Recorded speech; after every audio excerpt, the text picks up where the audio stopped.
was going through my notebook this morning with the full-time guys and came across my notes on the kind of 5 stages of Neigong practice. So I thought I'd share it with them and I thought I'd film it. So Neigong can be, it's inside work, but a way to look at it is correcting the mind, correcting issues in the mind. And then my first note that's actually in my journal here, as you can see, is touching the opponent is where you touch their mind. It's something to remember that you don't have to defeat their body, you have to defeat them, right? You have to defeat their minds, their nervous system. So the first stage is the 4 big joints moving. 4 big joints are the hips and the shoulders. And this is evolution. Without motion, without being in motion, you're not a creature. You're not alive. So one of the exercises that can be done in this particular type of Neigong is learning to crawl, practicing crawling. Learn to move your body, right? Learn to know where your body is rather than drift around in your head all the time. A lot of people live a distance from their bodies now. We're so intellectual, right? That we are on our screens and we're being entertained by screens, watching television and things like that, and we're not actually in our flesh, right? So getting the mind-body duality to disappear is a big part of it. And if you start moving the 4 big joints in a crawling motion, you integrate your mind into your flesh, right? And it is mobility. Mobility is really important. This goes back into kind of the Dao Yin way of looking at all this stuff, which is an old form of Qigong. The second stage is learning how to stand. So you've learned how to crawl. Second stage is learning how to stand. Changing your perception about yourself through your posture changes your feelings and your interactions. I'll say that again for you guys taking notes. Learn to stand. Changing your perception about yourself through postures changes our feelings and interactions. So I'm just going to read some of my notes.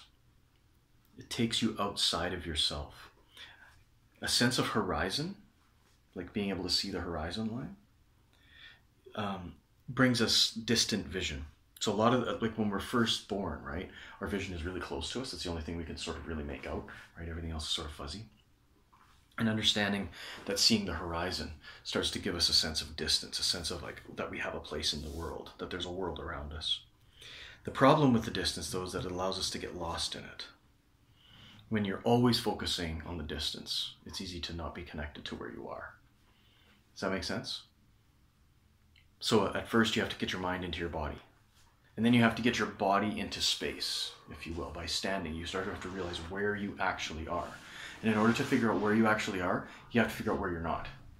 And that's what horizons are good for. They show you, there's over there and there's over there, there's walls. I need to know where I am here. I know this seems like kind of weird ethereal stuff, but this is really kind of the basis of kind of how a lot of the Neigong works as far as connecting to who you are. The third stage is finding the earth.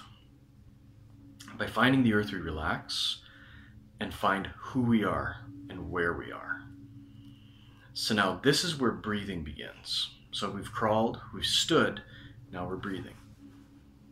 Obviously we were breathing the whole time, but this is like conscious breathing. You must be able to release the upper body through the lower body in order to breathe. And you have to let go of the upper body. So one of the things about breathing that's really interesting that we don't think about is how it actually works. It's actually creating like a vacuum inside you that gets filled, right? We create this vacuum and it fills with the air, right? And then we press it back out of our bodies. So you actually don't breathe in a way. You sort of just make space for the air to fill. Releasing the upper body through the lower body. This is an understanding in the upper and lower body of yin and yang, just like in Tai Chi training, right? Everybody thinks of the upper body as where they, quote unquote, are, meaning like their mind, their sense of self. And it means that they forget about their lower body. It's why, like yesterday in class, we were talking about legs. You have to have legs, but it's because everybody's too busy up here, not working on their bottom, right? So what you want to do is you want to try to release by standing, doing things like standing post, release your upper body until there's so little tension in it that it feels like more and more and more of your weight is rolling down through your legs. That's why if you do standing pose for a good length of time and really well, your feet will start to hurt generally, because you're not actually used to dealing with that much weight, because a lot of our weight gets suspended by our musculature. Does that kind of make sense? So you want to release your upper body through your lower body. And one of the keys to this is learning that your arms come out from under your breath.